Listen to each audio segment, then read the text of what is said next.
जय जगन्नाथ आपण मानक प्रज्योतिष्वाल को स्वागत। मार्च 4 तारिख बुधवार दिन आमर होली पर्व।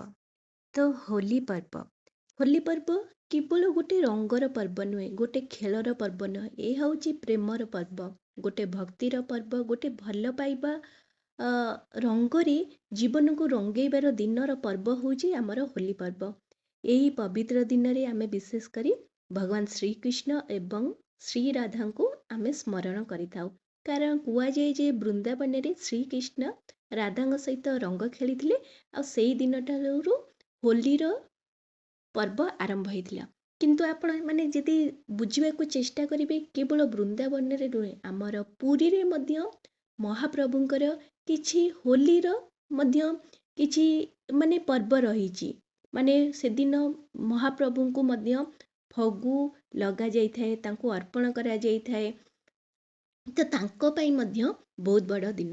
तो यही होलीर पर्वरे आमे आम घर ठाकुर को केमिति पूजा करिबा, तांको कौन अर्पण करिबा, केमिति पूजा करिबी, कौन खाइबी नहीं, सबू आपण ये वीडियो रे जानिबे। देखंतु होलीर पर्व ता पूर्व दिन आपण ग्रहण मध्य जाइछि, घर को तो आपण भल भाबरे परिष्कार परिच्छन्न करथिबे। तो आपण कौन करिबे, प्रथमे भाबंतु होली आपण खेली सारला परे आपण भाबिबेनी जे गाधेबे। देखंतु प्रथमे आपण जेतेबे गोटे पर्व होता है ना, प्रथमे आपण घर ठाकुर को सही पर्व रे आपण निजर भाबी तांको माने संजोग करिवे। ठीक अच्छे। तो प्रथमे कौन करिवे, निजे भल भाबरे निजर नित्यकर्म सारिबे, घर को भल भाबरे परिष्कार परिच्छन्न करिवे। ता सहित आपण कौन करिवे, परिष्कार परिच्छन्न कर सारा पर प्रथम कौन करेंगे, आपण घरे आपणकर भगवान श्रीकृष्ण राधा हुंतु, माँ लक्ष्मी प्रभु नारायण हुंतु, आपण पाखे जहाँ भी प्रतिमूर्ति अच्छी, प्रभुंकर स्वरूप अच्छी, आंठुआ गोपाल हुंतु कि महाप्रभु जगन्नाथ प्रभु बलभद्र सुभद्रा देवी, तो तांकर प्रतिमूर्ति हुंतु। तो आपण पाखे जेकोसी प्रतिमूर्ति अच्छी तांको टिके पंचामृत स्नान करदेवे, टिके गंगा जल रे स्नान कर सारा परे तांको कौन करिवे, परिष्कार परिच्छन्न माने तांको टिके पोछि देबे। पोछि दे सारा परे तांको कौन करिवे, गोटे नुआ वस्त्र पिंधेबे। नुआ वस्त्र पिंधे सारा परे तांको कौन करिवे, चंदन सिंदूर फूल गोलाप फूल अर्पण करिवे, दीप धूप अर्पण करिवे। दीप धूप अर्पण कर सारा परे कौन करिवे, आपण दीप धूप अर्पण कर सारा परे तांको कौन करिवे, आपण भोग अर्पण करिवे। भोगरे नैवेद्य रे आपण जेमती पंचोपचार विधि रे आपण पूजा करिया कथा, पंचोपचार विधि रे पूजा करिवे, तांको नैवेद्य अर्पण करिवे। नैवेद्य रे सेदिन आपण चाहिबे जदि आंब माने आपण कंचा आंब मध्य अर्पण करि परिबे। ता सहित आपण झुणा दीप धूप अर्पण करिवे।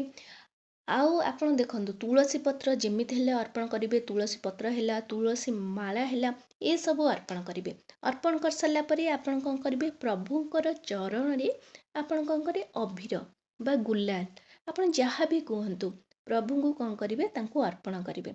अर्पण करी कहिवे, ए प्रभु मो जीवन को यही रंगरे रंगे दियंतु, यही प्रेमर रंगरे बा यही भक्तिर रंगरे आपण को जहाँ दरकार आपण सेटा आपण कौन करे, प्रभु को कही आपण कौन करिवे, से अभीर आपण अर्पण करिवे। अभीर अर्पण कर सारा परे आपण कौन करिवे, प्रभुंकर नाम नेबे, ओम नमः भगवते वासुदेवाय, एमिति 11 थर बा 21 थर नाम नहीं परिवे। नहले हरे कृष्ण कृष्ण कृष्ण हरे हरे, हरे राम राम राम हरे हरे, यही मंत्र मध्य आपण जाप करि परिबे। बुझिले। देखंतु आपन कहया चाहूँगी, आपण पंचोपचार विधि रे पूजा करिवे। पूजा शेष माने पूजा कर सारा परे आपण प्रभु को अभीर अर्पण करिवे आ तुलसी पत्र मध्य अर्पण करिवे। मंत्र जाप करिया को हेले ओम नमः भगवते वासुदेवाय मंत्र आपण जाप करिवे।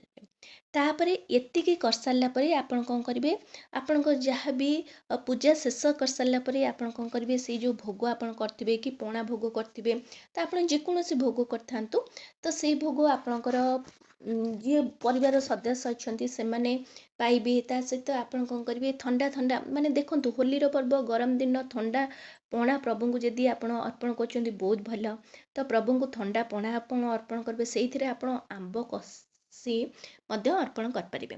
तापरे आपणकर जी भी गुरुजन अच्छंती, बापा माँ सासू ससुर बड़ जो मैंने अच्छा, तांको पाद तले आपण कौन करे, अबीर देई तांको प्रथमे ନମସ୍କାର କରିବେ, ତାଙ୍କୁ ମୁଣ୍ଡିଆ ମାରିବେ।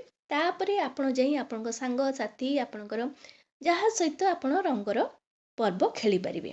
ଠିକ୍ ଅଛି। ଦେଖନ୍ତୁ, ସେଦିନ ପାଣି କଖାରୁ ସହିତ ବୋଇତାଳୁ ଖାଇବା ମନା ରହିଛି। ଆପଣ କିଛି ଯଦି ଅମୃତ ବେଳାରେ ପ୍ରଭୁଙ୍କୁ ପୂଜା କରିବାକୁ ଚାହୁଁଛନ୍ତି, ତାହେଲେ ମୁଁ ଆପଣଙ୍କୁ କହିଦେଉଛି, ସୂର୍ଯ୍ୟୋଦୟରୁ 7ଟା ମାନେ ସକାଳ 7ଟା 44 ମଧ୍ୟରେ ସୂର୍ଯ୍ୟୋଦୟ ଆପଣଙ୍କର ସକାଳ 6ଟା 8ରେ ହେଉଛି। ତ ସକାଳ 6ଟା 8ରୁ ସକାଳ 7ଟା 44 ମଧ୍ୟରେ ଗୋଟେ ରହୁଛି। ତାପରେ ଅପରାହ୍ନ 12ଟା 29ରୁ 2ଟା 25 ମଧ୍ୟରେ ରହୁଛି। ତାପରେ ଆପଣଙ୍କର ସନ୍ଧ୍ୟା 6ଟା 38ରୁ 9ଟା 2 ମଧ୍ୟରେ ରହୁଛି।